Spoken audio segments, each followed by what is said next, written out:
Well, we all know water is essential, but one southern Iowa town is running out. Now Osceola residents are adapting. Adults and kids are working together, one water bottle at a time, until there's a solution. KCCI's Alex Sachs has the story. The day begins like any other at Clark High School.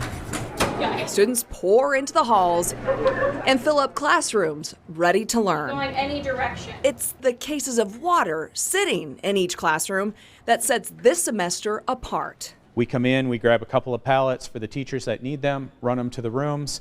That way the kids and the teachers have them in the rooms. The school district was forced to shut off drinking water in all of their buildings because Osceola is knee-deep in a water crisis. In January, a water emergency was declared by the city, stating water use not necessary for the preservation of life or the general welfare of the community is prohibited. The district was tasked with the challenge of keeping kids and staff hydrated while also conserving as much as possible. And with about 1,300 students, the need added up quick. Their first water delivery of 36,000 water bottles came in over winter break. We're going through about a pallet of water a week. Sonia Hicks is happy with the district's response. She has 4 school-age kids and has been living in Osceola for 15 years. I love it here. This water crisis has thrust her family and others into a lot of unknowns, which can be scary.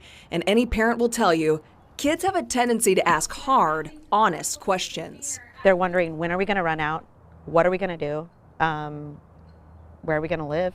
Can we stay here? What they could really use right about now, a drought-busting spring. We are just west of Osceola at West Lake. Right behind me is the spillway. In a perfect world, that would be overflowing with water. But instead, all you're seeing is mud and what should be the bottom of the lake. We just need another water supply. We don't have enough raw water in southern Iowa. But Iowans know far too well that's not something you wait around for. And tapping into another community source, City Administrator Ty Wheeler says isn't viable. I don't know that there is a short-term solution, because if there was, we'd already be doing it by now. The permanent solution everyone is hoping for is years away. At best, we're probably 8 to 10 years before you could draw water out of a new reservoir. In the meantime, the people of Osceola are stepping up and even getting creative with their conservation. We did turn our automatic flushers down as low as they would go.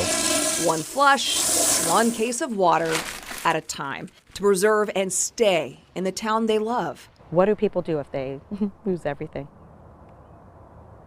that they've invested in their whole lives? So, no, this is very important. It's the most important thing right now. Let's revisit where Osceola is with a more permanent water supply solution. The proposed reservoir is about an 800-acre lake, which would increase their raw water supply by 2 million gallons a day. It's about a $100 million project, and voters have gone to the ballot box and approved dedicating the local option sales tax to the project, so that revenue is in place. Right now, they're working on finalizing an environmental impact statement, which will formally qualify it for federal funding.